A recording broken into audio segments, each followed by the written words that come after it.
there's some idiots out there on YouTube, liars and slanderers who make videos against me that try to, well, you're reformed. Well, didn't you know that the reformed, the reformers rejected and stood against the papacy and the crusades and their actions, and here you are approving of it. Brr, I'm an idiot. Brr. I never approved of wickedness. I said I'm thankful that it took place, because if it hadn't, we would be living under Sharia law today.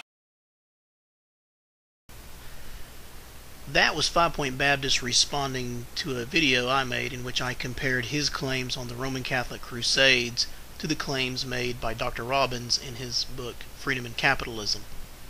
As you can tell from the clip, 5 Point Baptist was quite upset, and he went into a childish and immature rant in which he simply repeated his claim that if the Roman Catholic Crusades did not take place, we would all today be under Sharia law. Now, I recommend that you get Dr. Robbins' book, Freedom and Capitalism. It's very good. It has many excellent essays. But what it does not have is the irrational claim that if the Crusades did not take place, we would all today be under Sharia law. You won't find that remark in the book. Robbins doesn't make such an irrational claim. The reason is because when someone makes a claim like this, Dr. Robbins would ask, well, how do you know? You want to claim that if the Crusades didn't take place, then we'd all today be under Sharia law? How do you know this? You're not going to get a reasonable answer from the person. Why? Because for that person to know that we'd all be under Sharia law today if the Crusades didn't take place, he would have to be omniscient. Such a claim requires omniscience. Only God could make such a claim, because it is God who determines history.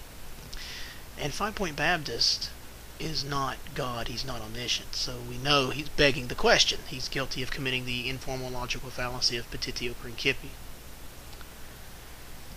I think you can avoid traps and pitfalls and mistakes like this if you understand absolute predestination. As a Calvinist, as someone who would recommend that you get Martin Luther's book, The Bondage of the Will, and Jerome Zanchius' book, Absolute Predestination, and read those books very slowly, very carefully. You're going to see that in the beginning of each book, both authors speak of necessity. Both authors explain and discuss that whatever takes place necessarily, because God's omniscience and His omnipotence are absolute. They are immutable. Whatever God determines, absolutely, immutably, and efficaciously comes to pass, nothing can stop it. Whatever God determines necessarily comes to pass. There's simply no way the Crusades could not have taken place.